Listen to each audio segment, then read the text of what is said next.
Annwyl Siôn gan Mererid Hopwood. Nos Lun. Dyma'r dosbarth dysgu Cymraeg olaf ym mis Rhagfyr, ac mae Elen, y tiwtor, yn adolygu. Mae hi'n ysgrifennu ar y bwrdd gwyn. Caru, casau. Yna, mae hi'n dweud, dwi'n caru era, ond dwi'n casau glaw. Mae hi'n edrych ar Liz ac yn gofyn, Liz, wyt ti'n casau glaw? Mae Liz yn ateb, na, dwi'n...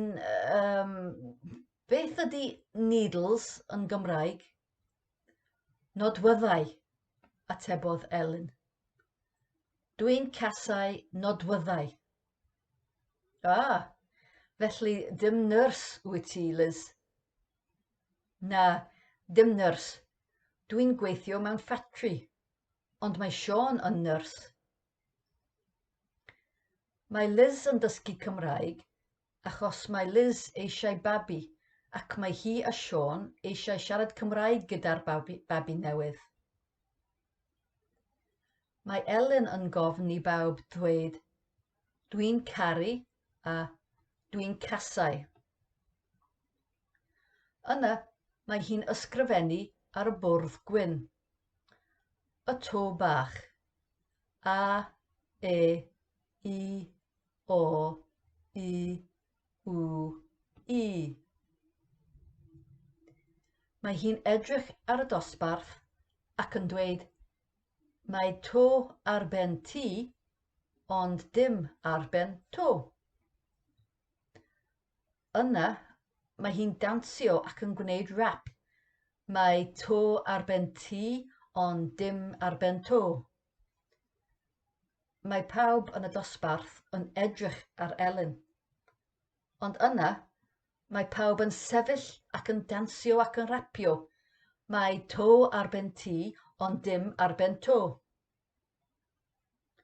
Mae Elen yn hoffi gwneud drama a mynd dros ben llestri yn y dosbarth Cymraeg, ond mae pawb yn joio. Ar y diwedd, mae Elen yn dweud, gwaith cartref. Yn gyntaf, edrychwch yn y geiriadur am y to bach. Geiriau fel cân, tren, dŵr, gŵr. A Siôn, dywedodd Liz. Ie, a Siôn, atebodd Elen. Ond dim pob Siôn. Dywedodd Josh. Typical. There's always an ond. Mae Elen yn edrych ar Josh a dweud, Josh, dal ati. Yna, dywedodd Elen, ysgrifennwch restr o siopa, cinio Nadolig. Ac yn olaf, dywedodd Josh eto. Wel, os dych chi eisiau, dywedodd Elen, ysgrifennwch lythyr at Siôn Corn. Mae Liz yn hapus iawn. Dyma'r Nadolig cyntaf gyda Siôn. Mae Siôn yn dod o Abertawe ac mae Liz yn dod o Aberdeen. Mae Siôn yn siarad Cymraeg, ond dyw Siôn ddim yn athro da. Weithiau mae e'n siarad Saesneg gyda Liz ac mae Liz yn dweud, Siôn, dal ati.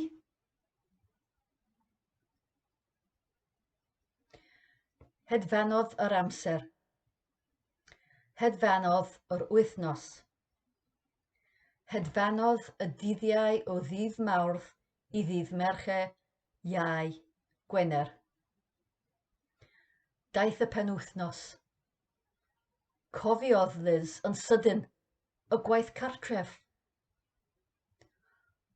Ond ble mae'r llyfr dysgu Cymraeg? Dyw Liz ddim yn cofio. Dyw'r llyfrau ddim yn y bag. Dyw'r llyfrau ddim ar y bwrdd. Stopiodd Liz a meddwl, llythyr at Siôn Corn? Ie, llythyr at Siôn Corn, dwi'n meddwl. A dechreuodd ysgrifennu, Annwyl Siôn. Na, meddyliodd eto. Restr y siopa cinio Nadolig? Mae Liz yn caru cinio Nadolig. Y twrci, y panas, y moron, y selsig bach, y stwffin. Ond ei hoffwyd hi yw tatws. Mae hi'n hoffi tatws newydd, tatws sglodion, tatws rhost, tatws wedi berwi, tatws stwnsh, tatws, tatws, tatws. A'r gair nesaf ysgrifennodd ar y papur, tatws. Ond na, meddyliodd eto, mae gwaith cartref arall. O, y geiriau effo to bach. Suddodd calon Liz. Wel, mae to bach ar Siôn, ond beth am tatws?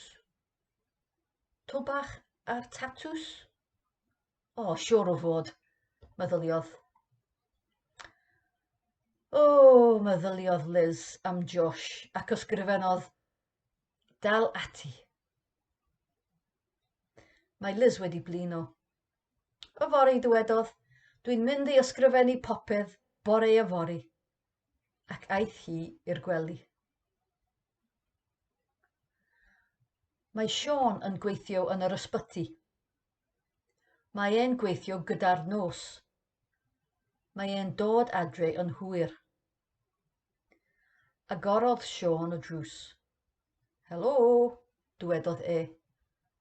Ond mae Liz yn cysgu. Edrychodd e ar y bwrdd. Gwelodd e'r papur. Annwyl Siôn. Dwi'n caru tatws. Dal ati. Wel. Ac yna cafodd Siôn syniad. Syniad bendigedig. Bore dydd Mawrth ac aeth Siôn at y ffôn. Bore da, Piercings Pontiago, dyma Paul. Bore da, Paul. Dach chi'n gallu gwneud tatŵ Cymraeg? Gyfynnodd Siôn. Tatŵ Cymraeg? Wrth gwrs. Dyn ni'n gallu gwneud tatws Cymraeg. Da iawn, bendigedig, atebodd Siôn. Ga i apwyntiad os gwelwch yn dda? Wrth gwrs, pryd? Wel, apwyntiad surprise. Apwyntiad anrheg Nadolig i Liz, fy ngwraig. Mae Liz eisiau tatŵ yn dweud dal ati. Bendigedig, tatŵ yn dweud dal ati. Dim problem. Diolch yn fawr iawn. Croeso. Rhywbeth arall? Y pris? Ga i weld. Tatŵ dal ati. Effo llun? Syniad dda. Llun bach o ddraig goch. Tatŵ dal ati. Effo llun bach o ddraig goch. Y pris ydy 200 o bunnoedd. 200 o bunnoedd? O wel, mae Liz yn special. Popeth yn iawn, dwedodd Siôn.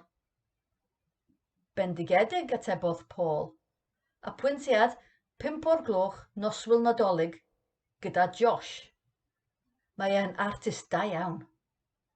Diolch yn fawr, atebodd Siôn. Noswyl Nadolig ac mae Siôn yn edrych ymlaen at 5 o'r gloch.